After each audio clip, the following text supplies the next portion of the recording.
Hi everyone, स्वागत है एक बार फिर से आप सभी का फिक्स टारगेट 2.0 परिवार के एक और नई वीडियो में। मिथिला यूनिवर्सिटी से जितने भी स्टूडेंट डिग्री पार्ट 1 का एग्जामिनेशंस देने वाले हैं और जिस स्टूडेंट का हिस्ट्री ऑनर्स है, तो आज के इस पूरी क्लास को ध्यान से देखना, क्योंकि आज के इस क्लास में history honours paper number first के लिए मैं आपको मॉडल प्रैक्टिस सेट 6 कंप्लीट करवाने वाला हूं। ठीक है, इससे पहले मैंने आपको ऑलरेडी 5 क्लासेस जो है प्रोवाइड कर दिया पेपर नंबर 1 के लिए। क्लासेस अगर आपने नहीं देखा है तो आपको डिस्क्रिप्शन में लिंक मिल जाएगी, या फिर आप प्लेलिस्ट में जाकर जो है सारी क्लासेस को देख सकते हैं आज के इस क्लास के बाद। तो चलिए हम लोग फटाफट से आज के इस क्लास को स्टार्ट करते हैं। और आज के इस क्लास में मेरे भाई आपको मैं 10 मोस्ट इंपोर्टेंट ऑब्जेक्टिव क्वेश्चंस के साथ साथ कुछ इंपोर्टेंट फैक्ट्स नोट कराने वाला हूं, तो कॉपी पेन लेकर तैयार हो जाइए। और साथ में एक लॉन्ग टाइप क्वेश्चंस भी डिस्कस करेंगे जो कि आपके एग्जाम के पॉइंट ऑफ व्यू से काफी ज्यादा इंपोर्टेंट होने वाला है। तो चलिए हम लोग फटाफट से क्लास को स्टार्ट करते हैं। एक बार आप लोग लिंक को कॉपी कीजिए और अपने सभी दोस्तों को शेयर कर दीजिए, ताकि सभी लोग एक साथ जुड़कर आराम से क्या कर सके, तो अपनी तैयारी को मजबूत कर सके। फटाफट से हम लोग बढ़ेंगे। और अगर आपको अंत में क्लासेस हेल्पफुल लगती है तो चैनल पर नए हैं, सब्सक्राइब करके नोटिफिकेशन बेल को ऑन कर लेना। ठीक है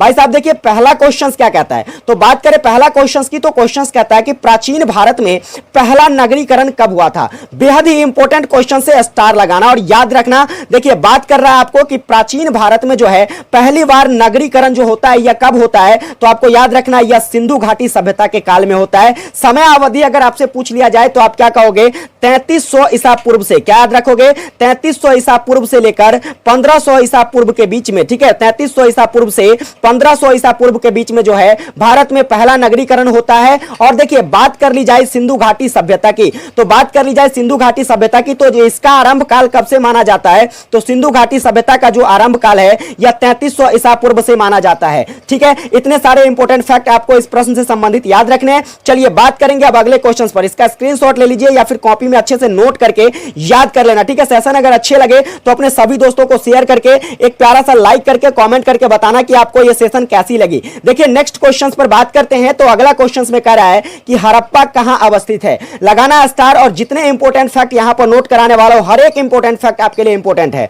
बात कर ली जाए हड़प्पा की, तो आप याद रखोगे हड़प्पा जो है यह रावी नदी घाटी पर स्थित है। कहां पर स्थित है, रावी नदी के तट पर स्थित है। और देखिए हड़प्पा की जगह आपसे मोहनजोदड़ो पूछा जा सकता है। क्या पूछा जा सकता है, मोहनजोदड़ो पूछा जा सकता है। तो भाई साहब याद रखना मोहनजोदड़ो जो है यह कहां पर अवस्थित है, तो यह सिंधु नदी घाटी पर अवस्थित है। ठीक है, या फिर कहा जाए तो सिंधु नदी के किनारे अवस्थित है। अब आइए स्टार बनाइए और लिखिए हड़प्पा सभ्यता। क्या लिखिए, हड़प्पा नोट बनाइए। और भाई साहब जितने फैक्ट मैं नोट करा रहा हूं आप नोट करते जाइए। बात कर लिया जाए इस हड़प्पा का सबसे पहला जो उल्लेख है, यह सबसे पहली बार उल्लेख कब किया गया था, तो याद रखना 1826 में। अगर पूछ लिया जाए किसके द्वारा, तो आप याद रखोगे चार्ल्स मेनस के द्वारा। किसके द्वारा भाई साहब, चार्ल्स मेसन के द्वारा जो है सबसे पहली बार इस हड़प्पा सभ्यता का उल्लेख किया गया। वहीं पर अगर बात कर लिया जाए इस हड़प्पा सभ्यता की जो खुदाई है, इस हड़प्पा सभ्यता की खुदाई सबसे पहली बार कब किया जाता है, याद रखोगे भाई साहब 1921 ईस्वी में। कितने ईस्वी में, 1921 ईस्वी में। किसके नेतृत्व में किया जाता है पूछ लिया जाए तो दयाराम सहनी के नेतृत्व में। किसके नेतृत्व में,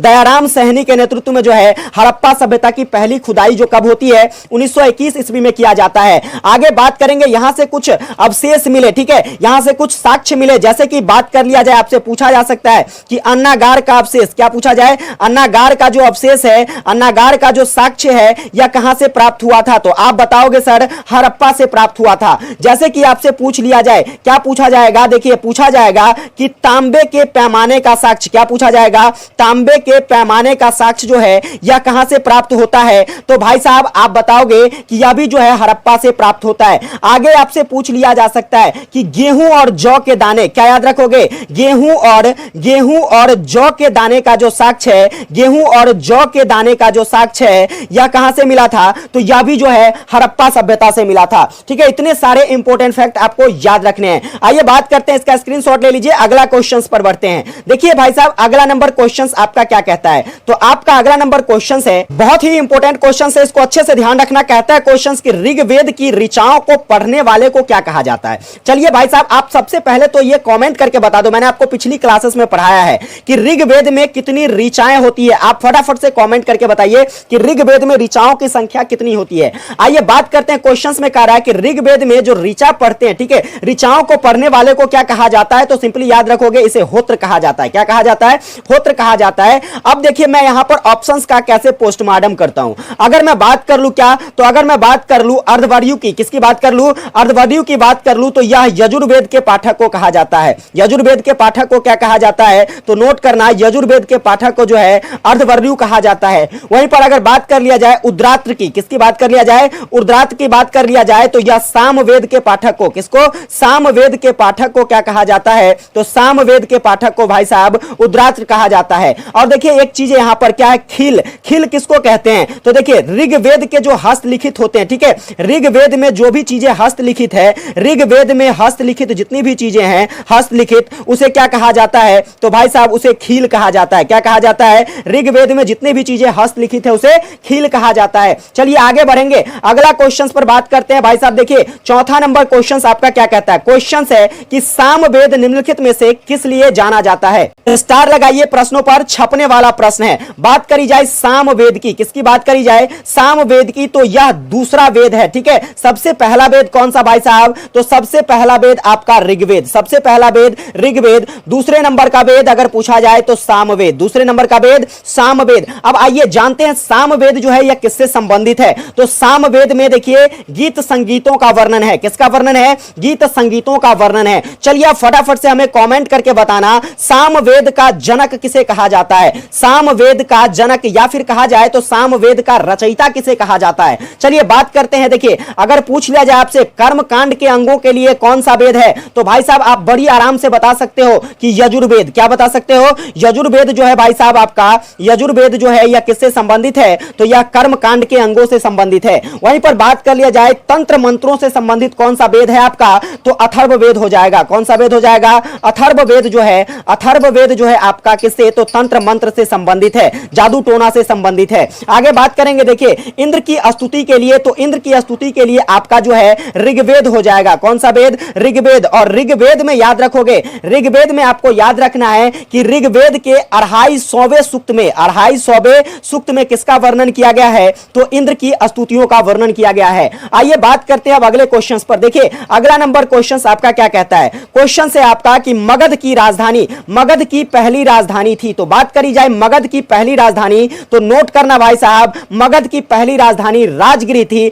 इसी राजगिरी को एक और नाम से जानते हैं, नोट कीजिएगा, इसी राजगिरी को एक और नाम से जानते हैं, ग्रीव्रजा के नाम से जानते हैं, या फिर वर्तमान में इसे भाई साहब राजगीर के नाम से जानते हैं। किसके नाम से जानते हैं, वर्तमान में इसे राजगीर के नाम से जानते हैं। और यह राजगिरी कितने पहाड़ियों से घिरा हुआ नगर है, तो भाई साहब याद रखना यह 5 पहाड़ियों से, कितने पहाड़ियों से, 5 पहाड़ियों से घिरा हुआ नगर है, ठीक है। याद रहेगी इतनी सारी बातें। आगे बात कर लिया जाए पाटलिपुत्र की, किसकी बात कर लिया जाए, पाटलिपुत्र जो कि मगध की दूसरी राजधानी थी, ठीक है। याद रखिएगा अगर पूछ लिया जाए पाटलिपुत्र मगध की कितने नंबर की राजधानी, तो दूसरे नंबर की, ठीक है। चलिए आगे बात करेंगे, अगला नंबर क्वेश्चन देखिएगा आपका। अगला नंबर क्वेश्चन कहता है जातक, जातक कहानियां जो है यह किससे संबंधित है, तो बात करी जाए जातक की, ध्यान से समझना जरा। जातक की अगर मैं बात करूं तो यह गौतम बुद्ध से संबंधित है, बौद्ध धर्म से संबंधित है। देखिए ये जो जातक है, ठीक है, जातक कहानियां जो है, इस कहानियां के बारे में याद रखिए, तो यह बुद्ध के, गौतम बुद्ध जो थे, ठीक है,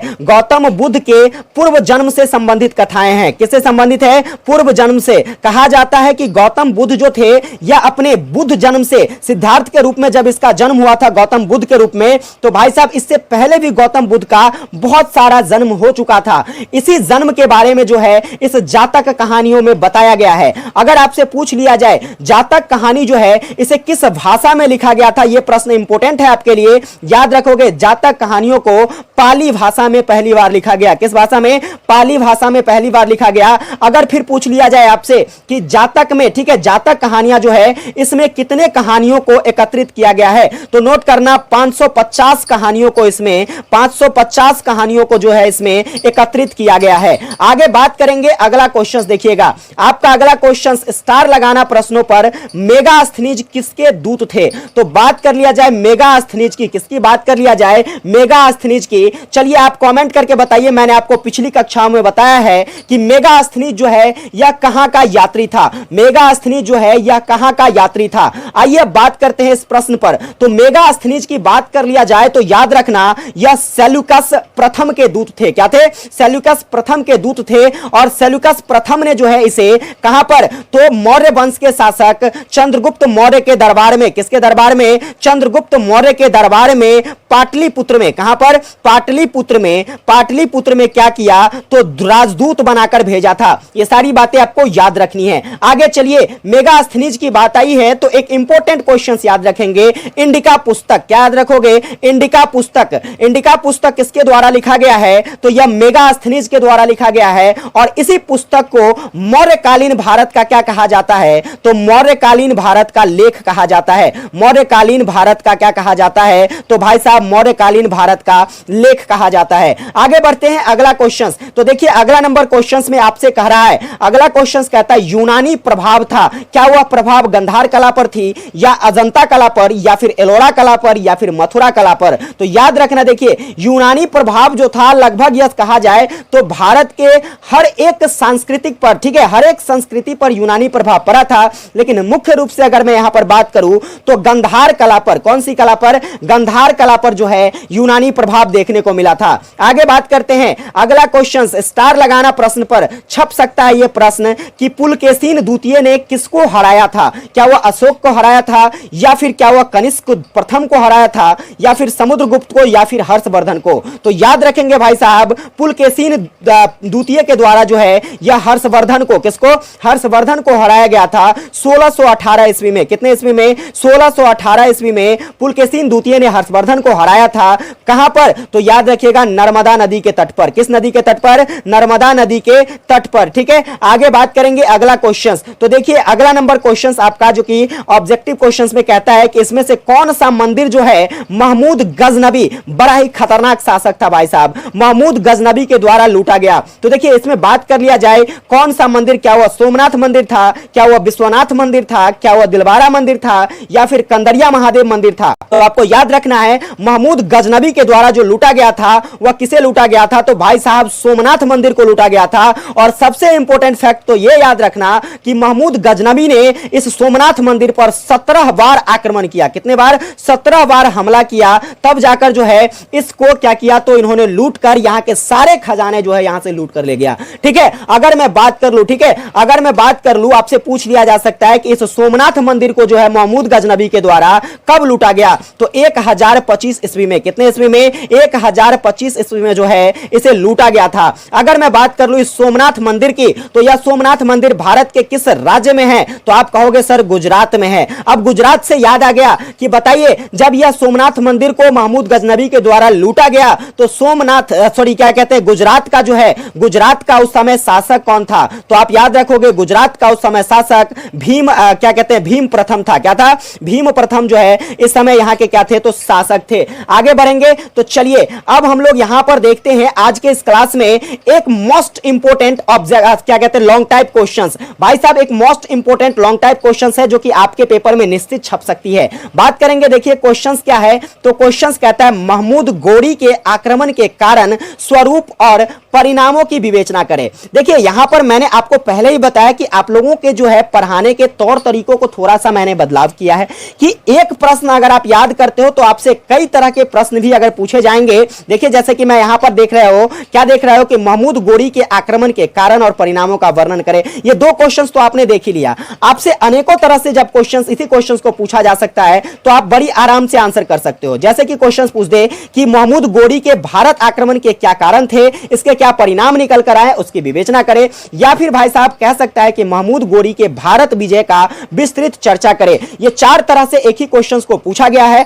आपको सिर्फ एक क्वेश्चंस का आंसर याद रखना है, आपको चारों क्वेश्चंस जो है हल हो जाएगा। तो चलिए हम अब बात करते हैं इसके आंसर राइटिंग पर। भाई साहब आपने देखा कि यहां पर क्वेश्चंस का की पॉइंट क्या है? महमूद गोरी। अगर बात करें महमूद गोरी की तो ध्यान देना, महमूद गोरी का थोड़ा सा हम लोग यहां पर व्यक्तित्व का परिचय करेंगे, ठीक है। व्यक्तित्व और उसके जीवन परिचय के बारे में जानेंगे। तो देखिए महमूद गोरी समझने की कोशिश कीजिएगा, इतिहास है, इसे रट्टाफिकेशन वाली कोई भी चीजें नहीं होनी चाहिए, इसलिए ज्यादा से ज्यादा इसे समझने की कोशिश करो। देखो महमूद गोरी जो था, महमूद गोरी की अगर बात कर लिया जाए तो यह एक महत्वाकांक्षी शासक था, बहुत ही महत्वाकांक्षी शासक था, जिसको थोड़े से भी संतुष्ट नहीं, मतलब कोई भी चीज इसे कम प्राप्त होता था उससे इसको संतुष्टि नहीं मिलती थी। वह हमेशा चाहता था कि ज्यादा से ज्यादा चीजों को क्या किया जाए, तो अपने अंदर लिया जाए। और वह जानता था कि भारत देश जो है एक बहुत ही धनी और संपन्न देश है। अगर वह क्या करता है तो भारत में अपना साम्राज्य स्थापित कर लेता है। क्या करता है? वह अपना साम्राज्य भारत में स्थापित कर लेता है, तो कहीं ना कहीं जो है वह भारत में अपनी सियासत को बनाने का जो है अब मन बना लेता है और वह भारत को अपने आधिपत्य में कायम करना चाहता है, जिससे उसे क्या मिल सके, तो भारत तो ऑलरेडी जो है सुखी संपन्न और काफी धनी देश था। था उसे काफी ज्यादा यहां से धन की प्राप्ति होती। इसी लालसा से वह क्या करता है तो भारत पर आक्रमण करता है। इसके और भी कुछ उद्देश्य थे, मैं आपको आगे बताऊंगा। तो सबसे पहले यहां पर आप देख लीजिए कि सिकंदर लोदी जो थे, ठीक है, यहां पर थोड़ा सा मिसटाइपिंग हो गया, ठीक है, यहां पर सिकंदर लोदी नहीं भाई साहब, महमूद गोरी कर लेना। क्या कर लेना? महमूद गोरी कर लेना। अब महमूद गोरी के जीवन परिचय के बारे में जान लीजिए। तो देखिए महमूद गोरी का अगर बात कर लिया जाए, इसका पूरा नाम क्या था, तो इसका जो पूरा नाम था वह शहाबुद्दीन मोहम्मद गोरी था। क्या नाम था? शहाबुद्दीन मोहम्मद गोरी था। इसका उपनाम यह था क्या? मोहम्मद गोरी। इसका जन्म कब हुआ था? तो इसका जन्म जो है 1149 ईस्वी में गौर नामक स्थान पर, जो कि अफगानिस्तान में है। कहां पर? गौर नामक स्थान पर, जो कि अफगानिस्तान में है,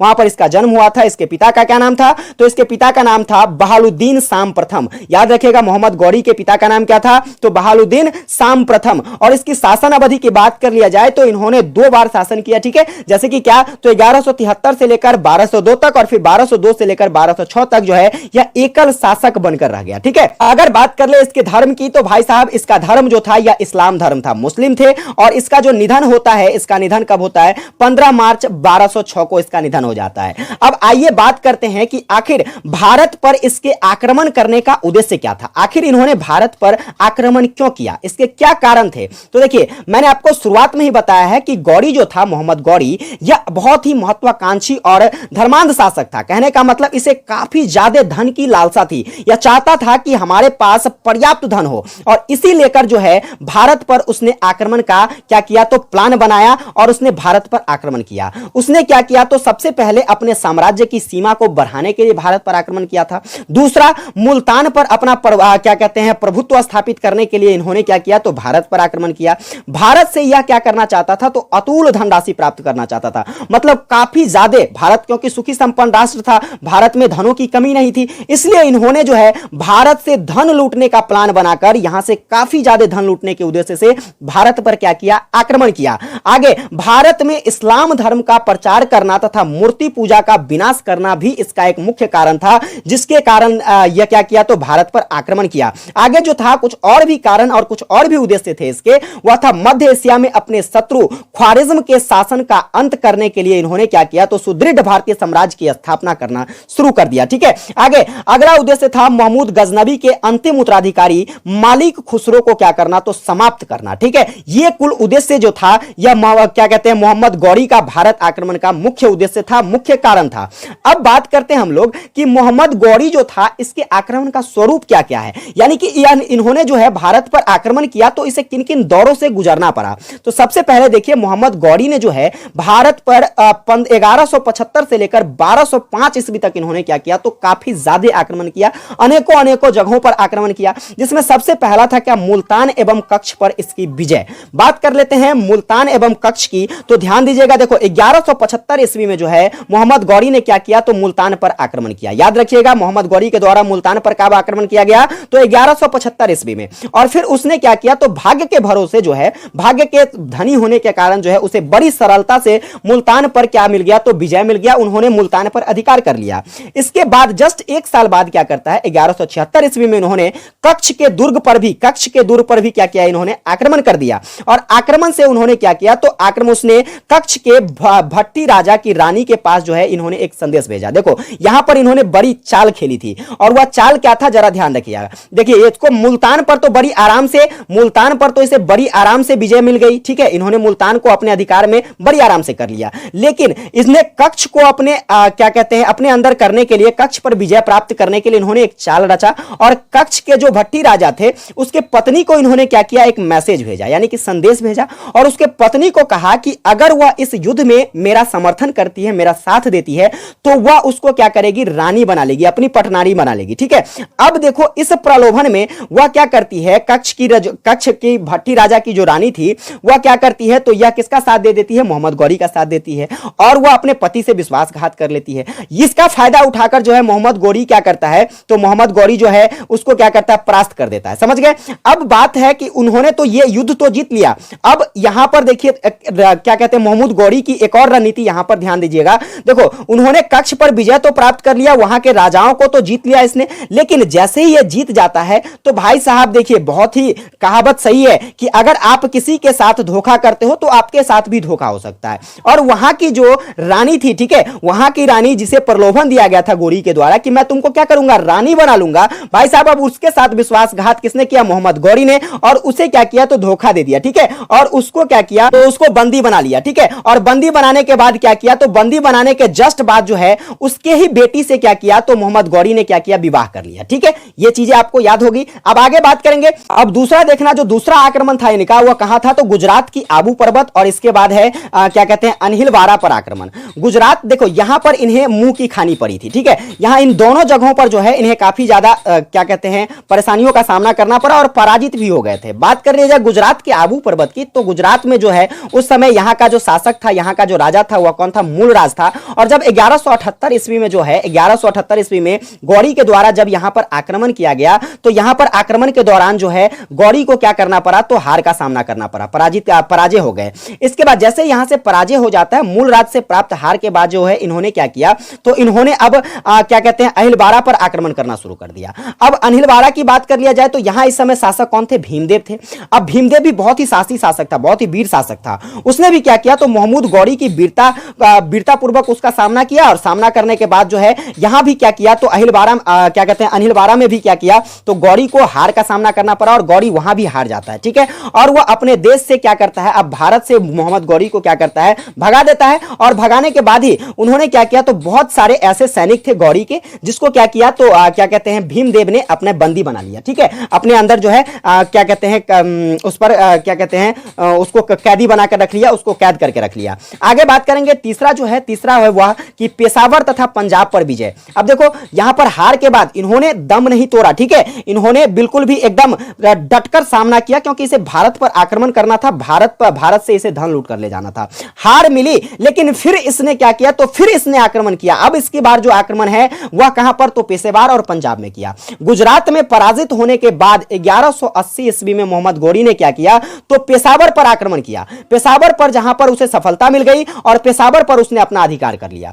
ठीक 5 साल बाद जो है मोहम्मद गौरी ने क्या किया तो लाहौर पर आक्रमण किया। 1880 ईस्वी में कहां पर आक्रमण किया था तो गुजरात में पराजय होने के बाद जो है इन्होंने पेशावर पर आक्रमण किया। वहां पर जीत जैसे ही मिल जाती है, अब क्या करता है यह तो अब जाकर के यह 1885 ईस्वी में लाहौर पर आक्रमण कर लेता है। इस समय जो है लाहौर के शासक जो होते हैं या कौन होते हैं तो खुसरो होते हैं, और खुसरो को यह क्या करता है तो छल पूर्वक बंदी बना लेता है। इस प्रकार उसने पंजाब पर भी अपना पूर्ण आधिपत्य जो है काम कर लेता है और अपने साम्राज्य को और भी बढ़ा देता है। इस तरह वह पेशेवर और पंजाब पर जो है विजय प्राप्त कर लिया। आगे बात करेंगे, यह देखिए यह दोनों युद्ध जो है यह तराइन का जो प्रथम युद्ध था और तराइन का जो द्वितीय युद्ध था, इसके जीवन लीला की जो है सबसे इंपॉर्टेंट युद्ध थी। बात कर ली जाए तराइन का प्रथम युद्ध जो कि 1191 ईस्वी में हुआ था, पूछ लिया जा सकता है, देखो इंपॉर्टेंट है, याद रखिएगा। तराइन का युद्ध जो है यह गौरी और किसके बीच तो पृथ्वीराज चौहान के बीच, ठीक है, पृथ्वीराज चौहान के बीच होता है। देखिए समझिएगा यहां पर कि पंजाब के विजय के पश्चात जो है गौरी रुकता नहीं है। गौरी जो है क्योंकि इसे क्या होती है तो धन की लालच होती है, और यह दिल्ली के अजमेर राज्य पर क्या करता है आक्रमण करने का विचार करता है, आक्रमण करने का सोचता है। जिस समय मोहम्मद गौरी ने दिल्ली अजमेर पर आक्रमण करने के बारे में सोचा, उस समय जो है चौहान वंश का शासक जो है यहां पर पृथ्वीराज चौहान था, ठीक है। वहां पर शासक कौन था अजमेर का तो चौहान वंश का शासक जिसका नाम था पृथ्वीराज चौहान, वह यहां का शासक था। उसने महमूद गौरी का सामना करने के लिए क्या किया, देखो जैसे क्योंकि अब इसे पृथ्वीराज चौहान को भनक लग जाती है कि गौरी का जो है अब नजर हमारे दिल्ली के अजमेर पर है। इसने क्या किया, पृथ्वीराज चौहान ने अब राजपूतों की सैनिकों का संघ बनाना शुरू कर दिया और उस संघ को भिड़ा दिया 1191 ईस्वी में। कितने ईस्वी में 1191 ईस्वी में थानेश्वर से 14 मील दूर एक तराइन नामक स्थान है, जहां पर महमूद गौरी की सेना और राजपूती सेना जो कि पृथ्वीराज चौहान की सेना थी उसके बीच जो है घमासान युद्ध होता है। और इस युद्ध में क्या होता है तो राजपूतों की वीरता को देखकर गौरी की सैनिक जो है, ठीक है, गौरी के सैनिक के होश उड़ जाते हैं, और क्या होता है तो गौरी जो है यहां से पराजित होकर फिर क्या होता है तो भाग जाता है। लेकिन फिर भी अभी भी नहीं रुकता मोहम्मद गौरी, अब फिर से वह युद्ध की रणनीति बनाता है और तराइन में ही यह दूसरी बार युद्ध करता है। ठीक 1 साल बाद 1192 ईस्वी में, कितना ईस्वी में